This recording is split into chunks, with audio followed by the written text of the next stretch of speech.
everybody? Welcome to the new YouTube video. There's a lot going on right now. Training is definitely on the up. What I want to say is that I am super ecstatic with all the support that I've received from Worlds until now. It's really awesome to be at a point where now I have a platform to speak to a lot of people. I've been getting a lot of questions, a lot of support, a lot of people inquiring for me to make more YouTube videos, and I'm not used to that pressure of having people that, like me, sit down and watch other people as they're eating food. I have a lot of people saying that they need more videos to watch when they're eating their pre-lift meals, so I feel that it's of high importance to make sure I'm giving them the quality, or for you, the quality the quality content as you're eating your Wheaties and drinking your cranberry juice. Anyway, training has been going really well. I will say I'm definitely sitting a little heavier. A lot of you could probably tell by just right now that I'm not sitting at that 233, 234 mark right now. I'm probably sitting at like that 240 range at the end of the day. Last night I was like 239.8. So it feels good to be able to give myself that allowance. And really right now, the point of sitting heavier is just so that I get more from my training, so to speak. We're, about 5 months out from Sheffield. So it's super important to make sure that we're maximizing every lift. We're coming into every lift feeling replenished, feeling good, but obviously having fun, and I'm having fun. I feel like an absolute unit. This week of training was probably like the hardest week of training that I've had since, pre-Worlds. And a lot of you have seen the video already, but I squatted 716 pounds or 325 kilos for a set of 6 reps this week on Monday. And that quick turnaround to Wednesday, taking another top triple on squats. And then deadlifting after I squatted twice. It's like, right now we're in that crossroad where that 1 day of rest in between our secondary and primary squat day is getting a little bland. So the plan is to move this SBD session to later in the week to facilitate a little bit more recovery and to kind of give myself a little bit more bounce back time into my next session.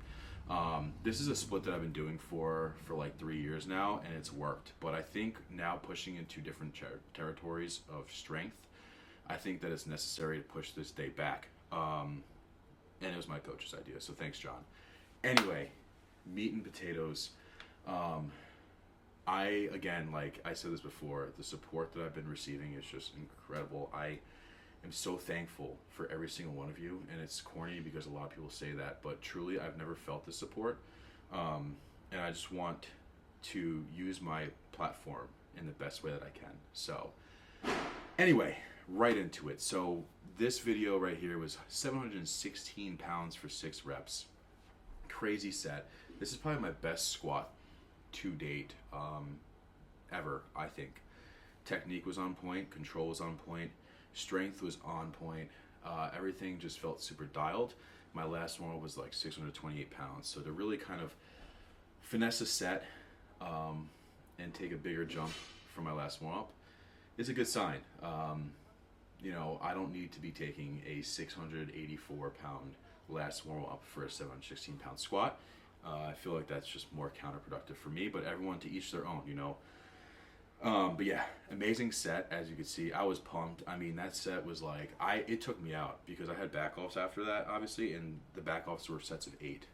So I'm going into these back-offs, and I'm just like holding on for dear life, knowing that I have an SBD session coming up and a heavy bench later this week.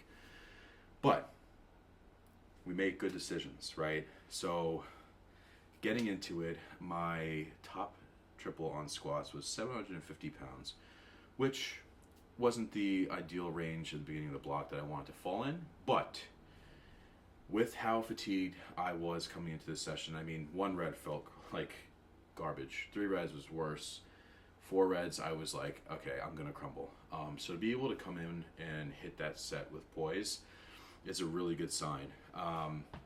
There's nothing more to it than just getting in and doing it.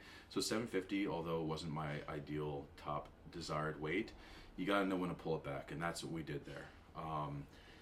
Now, I'm gonna show you a deadlift set right now from my previous block, which was 716 pounds or 325 kilos for 5 reps. I hit this last block, And this was like a major breakthrough because my deadlifts have always been a little funky with reps. Now, I see this upward trend in my reps, and that indicates that there's more to come. You know what I'm saying? So, my previous best set of 5 on, my competition deadlift was, I think, around like 650. So to increase that by like 30 kilos is pretty incredible.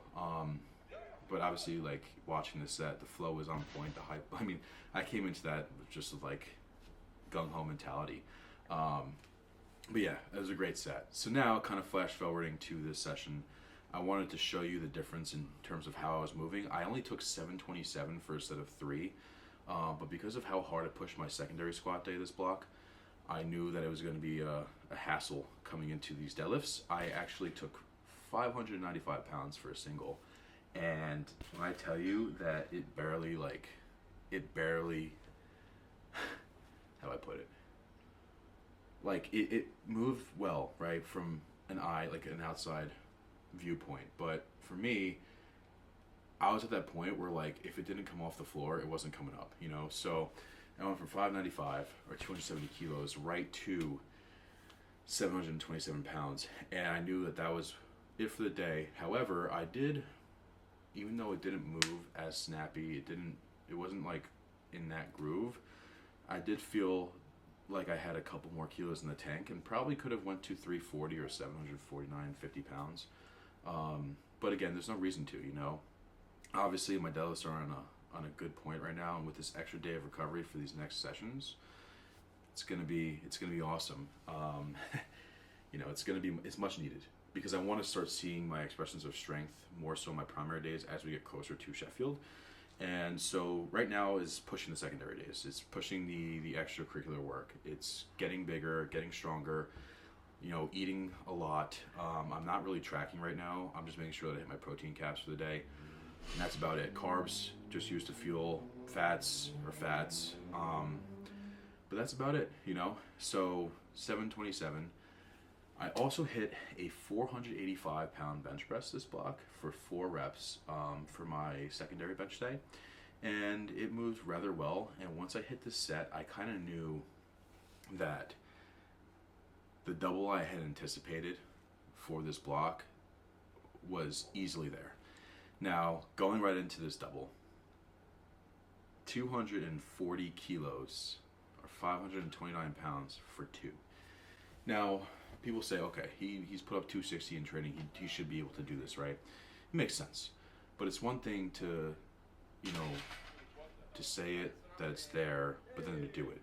But then to do it and make it move well past expectations, it flew.